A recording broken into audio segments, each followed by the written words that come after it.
게임할 시간도 없습니다. 과학을 해야 하기 때문입니다. 게임 속 과학! 반갑습니다. 약입니다. 반갑습니다. 궤도입니다. 자, 대항해 시대 오리진 편 2부가 돌아왔습니다. 지난번에는 무슨 얘기를 했었죠? 뭐 많은 이야기를 했죠. 그 옛날 나무로 만든 배에 의지해서 전 세계를 누볐던 선원들이 살아남을 수 있도록 도와준 기술들에 대해서 알아봤었는데요. 항해를 도와주는 도구, 즉 지도라든지 천체 관측 도구, 그리고 배가 뜨거나 나아가는 원리 이런 것들을 살펴봤었고요. 2부에서는 일단 먼저 저희가 입수한 대항시대 오리진의 플레이 영상과 시네마틱 영상을 함께 살펴보면서 이야기를 나눠볼까 합니다. 좋습니다. 바로 가시지요. 아, 기대돼요. 이요. 대항해 시대 오리진, 왜 오리진일까요? 오리지널의 느낌을 추가하기 위해서? 그쵸. 대항시대 시리즈가 굉장히 많은데 이 중에서도 가장 인기가 많았던 게 바로 1993년에 출시된 대항시대 2입니다. 제가 굉장히 좋아했던 시리즈죠. 그렇죠. 이것 때문에 밤샜거든. 93년도에요? 아, 그쵸. 93년도에 몇 살이었지? 2살이었나? 어쨌거나 이 대항해 시대 오리진은 그런 대항해 시대 2 이거를 무려 정통으로 계승한 작품이란 거예요. 그래서 가장 인기 있었던 그 시절 그 게임 돌아온 명작 이런 느낌 아니겠습니까? 대항해 시대 2랑 오리진이랑 거의 30년 정도 차이가 있는데요. 굉장히 심기일전에서 돌아온 느낌인데 과연 어떤 변화들이 있을지 영상으로 함께 확인하시죠. 좋습니다. 오, 오래됐다 이거야. 근데 30년 만에 돌아온 거면 오! 그래픽 봐. 엄청 좋아졌네. 그러니까 어. 이거였는데 이거였어요. 이거였죠. 오. 바뀐 거야 이게? 이게 바뀐 거네. 와. 주인님, 오. 이분 이분이- 얼굴 똑같아. 얼굴 똑같아. 이분이 실사화됐네. 그러니까요. 와. 바다를 누비는 재미는 그대로 있는데 이 그래픽을 보는 재미도 추가가 됐네. 오, 근데 일기토예요 이거. 일기토, 그러네. 와. 저 외나무다리 일기토가 너무 멋있어졌는데? 진짜 멋있었다. 실제로 여기서 게임에서 구현되는 그 바다에 항해할 때 어떤 바다나 대기의 움직임이 그냥 막 만든 게 아니고 실제로 3년간의 그 빅데이터를 수집해서 실제로 대입을 한 거래. 그러니까 이게 실제랑 똑같은 거야. 이 계절풍이나 네. 뭐 해류 변화 이런 거를 딱 감안해서 정말 리얼하게 표현을 했어요. 그렇죠. 지금이 몇 월이다. 음. 혹은 지금이 뭐 낮이다 밤이다. 이런 걸 감안해서 그냥 자동으로 항해하는 게 아니라 수동 항해를 할 때 정말 이거를 어느 정도 경험치를 갖고 항해를 하잖아요. 이분은 수동으로 훨씬 유리하게 항해를 할 수 있는 거야. 근데 항상 그 수동은 숙련되어야 되죠. 그쵸. 근데 만약에 어. 숙련되지 않은 사람이야. 오히려 나쁘지. 오히려 자동 항해가 나. 그치. 근데 이게 맛이에요. 왜냐면 이게 없으면 다 자동 항해할 거 아니야. 맞아. 그럼 자동 항해만 하잖아요. 어. 항해에서 느끼는 기쁨이 없이 그냥 기다리는 거예요. 아, 그렇죠. 우리가 이런 막 멋있는 배만 있는 게 아니라 조력으로 직접 노를 저어가는 배가 있어요. 인력으로. 그런데 이 인력으로 가는 배는 기본적으로 유지비가 많이 들죠. 어쩔 수 없죠. 어쩔 수 없죠. 사람이 뭐 이게 뭐 먹어야 될 거야. 먹어야 힘을 쓰기 때문에 그렇죠. 이런 것들이 진짜 실제와 같이 반영이 돼 있다. 그러니까 네. 주변 환경이 또 45초마다 갱신이 되면서 실제처럼 계속 즉각적으로 변화한다 그래요. 아주 리얼하다는 거예요. 리얼하다. 예. 오케이. 이게 30년 만에 돌아온 이유가 있을 거예요. 그러니까요.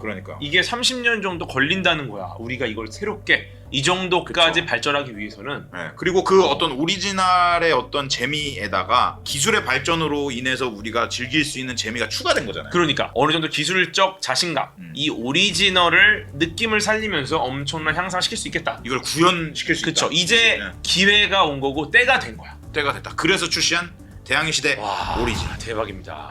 네. 역사적으로 대항해 시대가 열리게 된 중요한 계기 중 하나도 결국 무역, 돈이기도 했죠. 교역소 아저씨가 그대로 들어가 있어요. 그러니까 여기 예. 또 살집이 많으셔. 그렇죠. 이제 물가가 변동되는 걸 보니까 시장 경제가 인게임 속에서 돌아가는 것 같고 교역 시스템을 좋아하는 분들이라면 놓칠 수 없을 것 같다는 생각이 듭니다. 다음은 전투씬 한번 보실까요? 흔히 우리가 일기토라고 부르는 1대1 맞대결도 잘 구현이 되어 있고요.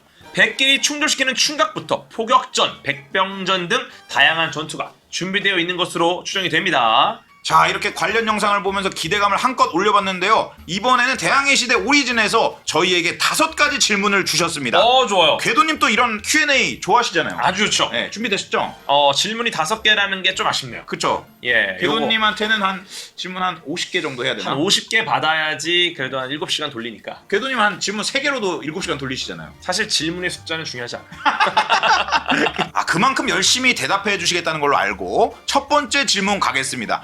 이 영상 보시면 지금 대항해 시대 오리진 주인공 조안이 들고 있는 망원경, 이 망원경의 원리와 그 당시 광학 기술이 궁금하다고 하시네요. 망원경과 광학 기술이 크게 발전한 게 1600년대부터예요. 지난번 랩미팅에서 한번 천체 망원경에 대한 이야기를 저희가 한 적이 있어요. 1608년 한스 리펄세이라는 네덜란드의 한 안경 제조업자가 렌즈 두 개를 일정한 간격으로 두었을 때 물건이 가까이 있는 것처럼 보이는 현상을 우연히 발견하면서 탄생한 것이 바로 최초의 굴절 망원경입니다. 그리고 딱 1년 뒤 갈릴레오 갈릴레이가 이 굴절 망원경을 천체 관측용으로 개량했죠. 갈릴레이식 망원경은 앞에 있는 볼록 렌즈가 멀리 있는 물체에서부터 도달한 빛을 모아주면 뒤에 위치한 오목 렌즈가 상을 확대시키는 방식이에요. 갈릴레이가 망원경을 처음 개발한 게 아니었군요. 그렇죠. 요즘으로 치자면 혼자 장비 개조하고 코드도 막 새로 짜서 쓰기 편하게 만드는 네임드 테크 덕후 느낌이 좀 되죠. 이 덕후 갈릴레이는 기존 망원경의 성능을 개선해서 천체 관측에 이용을 했습니다.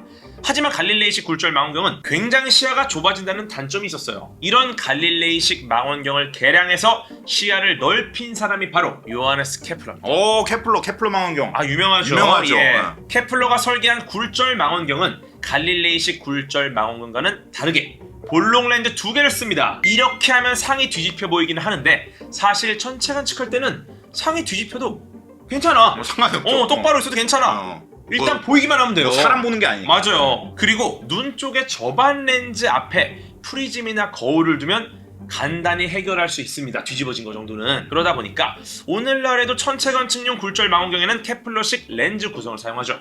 그런데 요즘 성능이 어마어마한 대형 망원경들은 거의 다 반사 망원경 같던데 이유가 있을까요? 굴절 망원경의 색수차 문제.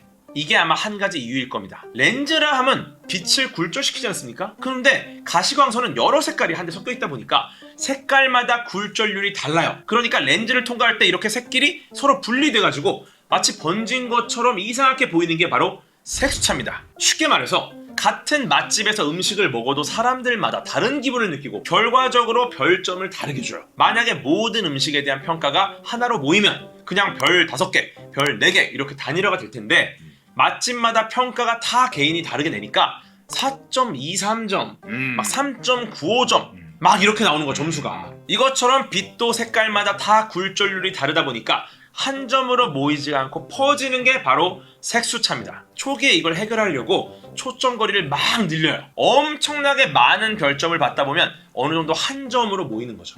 네, 너무 별점이 많아지니까. 하지만 무한하게 초점거리를 늘리는 건 불가능하죠. 그만큼 크고 긴 망원경을 만들다 보니까 돈도 많이 들고 시간도 많이 들고, 그래서 이걸 해결한 것이 바로 아이작 뉴턴의 반사 망원경입니다. 렌즈의 굴절 대신에 거울의 반사를 이용한 망원경을 만들어서 색수차를 해결한 거죠. 아니 뭐 그래서 어떻게 해결한 거죠? 신기하지 않습니까? 어떻게, 렌즈는 색수차가 생기는데 거울로 해결했다. 이 말은 뭐냐면 렌즈를 통과할 때는 얘네들이 다 조금씩 이렇게 다르게 통과해. 근데 거울은 그냥 빛을 돌려보내잖아요. 반사니까. 그러니까 모든 빛이 한 점에서 딱 모여요. 이해됐어. 그렇죠. 매질이 달라지는 구간이 거울엔 없는 거네. 그렇지. 네. 그냥 온 순간 거길로 보내버리니까 한 점에서 모이는 게 수월한 거예요. 그래서 정확하게 볼 수 있고 색수차가 해결이 되는 거죠. 반사 망원경이 대형 망원경에 쓰이는 가장 큰 이유가 바로 비용 문제거든요. 망원경의 성능이 좋아지려면 빛을 모을 렌즈나 거울의 직경이 커져야 되는데 거울을 크게 만드는 것보다 렌즈를 크게 만드는 게 더 어렵고 비싸고 무게도 무겁고 아무튼 여러모로 비효율적이라는 거예요. 거울은 빛을 반사시킵니다. 렌즈는 통과합니다. 즉 거울은 한쪽 면만 신경을 잘 써도 어떻게든 돼. 그리고 반드시 투과하는 소재가 아니어도 돼. 하지만 렌즈는 양쪽 면을 다 신경 써야 제대로 통과하면서 굴절이 돼요. 이게 투과하지 않는 소재로는 못 만드는 거야. 그래서 대형 망원경은 거의 다 반사 망원경으로 만드는 겁니다. 네, 그러면 다음 질문으로 넘어가 보겠습니다. 항해를 하다가 해적을 만났다. 싸워서 무조건 이겨야겠죠. 대항해 시대 오리진에서 또 빼놓을 수 없는 재미가 바로 전투인데요. 영화에서 그 시대들의 전투씬을 보면 육중한 포탄이 날아다니던데 이 포탄 어떤 원리로 날아가고 터지는 건가요? 라는 질문을 주셨습니다. 대포는 화약을 연소시킬 때 나오는 가스가 Yes. 급속도로 팽창하는 원리를 이용해서 무거운 쇳덩어리를 쏘아 올리는 무기입니다. 예전에 공진님께서 무기의 과학 랩미팅에서 말씀하신 적이 있었어요. 당시 사용하던 화약은 질산칼륨과 숯 그리고 유황으로 이루어져 있습니다. 여기서 질산칼륨은 산소를 공급하고 숯은 탈물질이죠.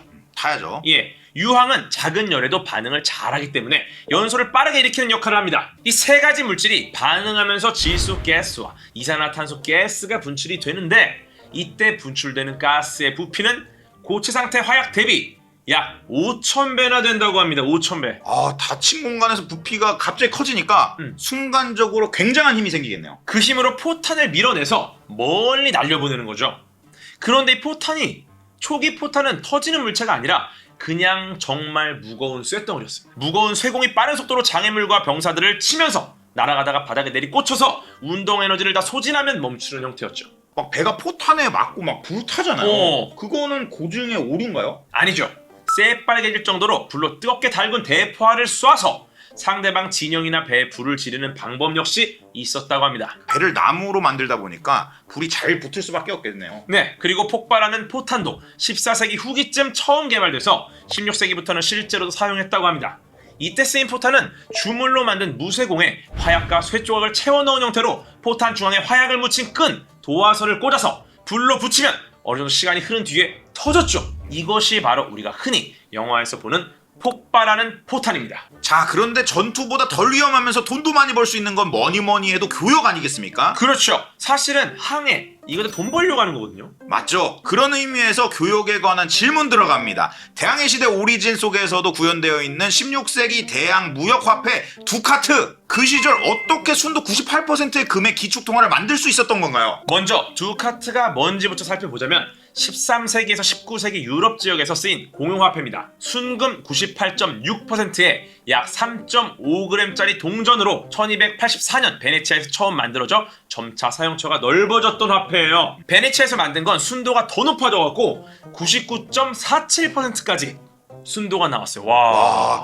요즘에야 99.9% 순금도 나오긴 한데 저 당시에 99.47%면 굉장히 높네요. 그렇죠. 이렇게 순도 높은 금을 만들기 위해서는 각종 광물이 같이 함유된 금광석을 캐낸 뒤에 불순물을 최대한 제거해야 하는데요. 12세기 수도승으로 추정되는 테오필루스라는 분이 계신데 이분의 기록에 따르면 당시에는 이를 위해서 소금을 활용했다는 얘기가 있어요. 우선 금박 혹은 금가루를 소금 그리고 태운 점토가루와 함께 섞어가지고 밀봉합니다. 그리고 여기 뜻밖의 재료인 오줌 오줌? 어줌이 들어갑니다. 유레아? 어줌. 유리네이션? 예. 오줌? 어줌. 오줌을 왜 넣죠?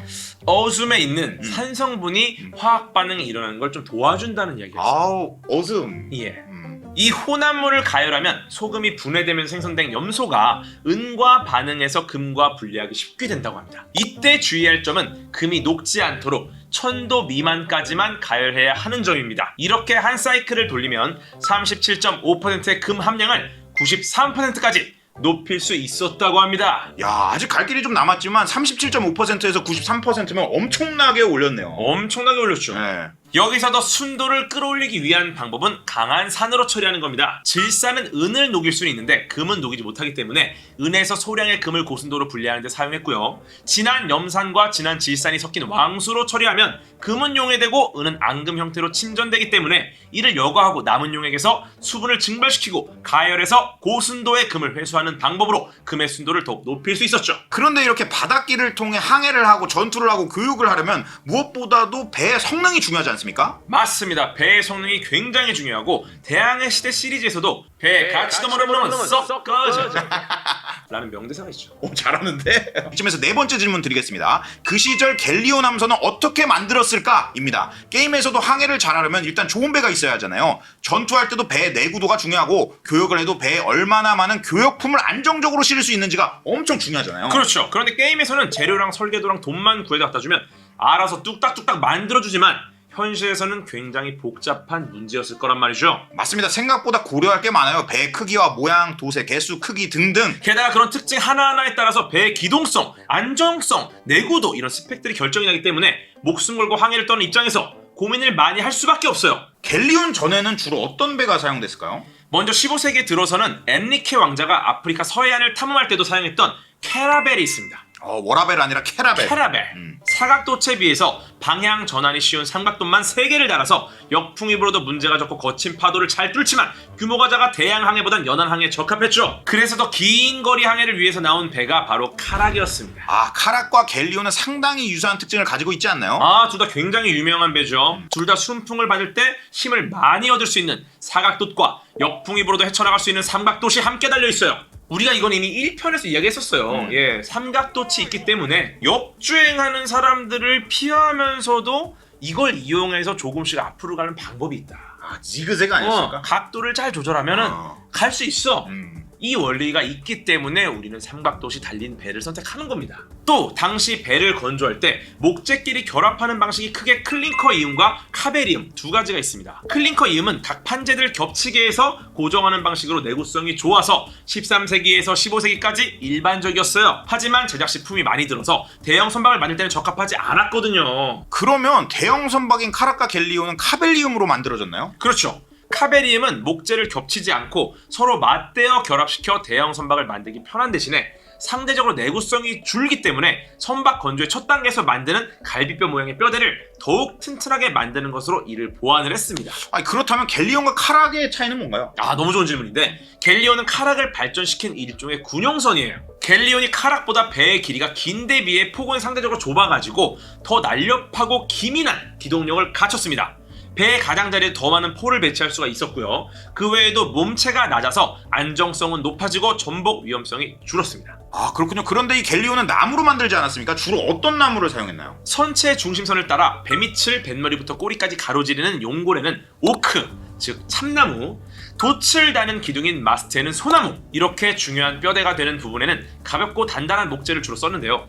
좋은 나무가 부족했기 때문에 선체와 갑판에는 비교적 목질이 부드러운 화렵수를 사용했습니다. 배의 규모가 워낙 크다 보니까 기본적으로 건조 비용도 막대한 수준이라서 부유한 사업가나 상인 그룹의 공동 출자로 충당이 됐고요. 목수 대장장이 조선사, 방수업자, 통제조업자까지 수백 명의 장인들이 밤낮으로 몇 달을 일해야 갤리온 한 척을 만들 수 있었다. 이렇게 이야기합니다. 네, 이렇게 항해의 꽃 함선에 대해 알아봤고요. 드디어 마지막 질문입니다.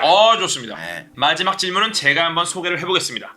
위인들과 함께 항해할 수 있는 대항시대 오리진인데 그래서 그분들이 도대체 학문적으로 뭘 발견하셨는지 알려달라는 질문을 주셨습니다. 대항해 시대 오리진에서는 어떤 위인들을 만나볼 수 있죠? 아직 정식 게임이 공개되지 않아서 말씀드리기 좀 어렵지만 살짝 스포하자면 그 시절을 풍미했던 각 국가의 과학자, 제독, 항해사, 해적 등 걸출한 인물들이 플레이어를 서포트해주는 항해사로 등장한다고 합니다. 오늘 저희가 소개해볼 분 역시 아무래도 현대과학에 아주 큰 영향을 미친 분이죠. 갈릴레오 갈릴레이 선생님입니다. 갈릴레오 갈릴레이. 사실 워낙 유명한 분이라 갈릴레이 하면 딱 떠오르는 게 있죠. 그래도 지구는 돈다. 바로 지동설이죠. 사실 갈릴레이가 처음으로 지동설을 주장한 건 아니었지만 지동설을 지지하는 증거를 발견해 이후 학계에 받아들일 초석을 마련했다고 할 수 있죠. 맞습니다. 원래 수학자로 유명했지만 천문학도 연구했고 후대에는 물리학자로 평가받기도 했어요. 그만큼 다양한 분야에 걸친 학문적 업적이 있는데요.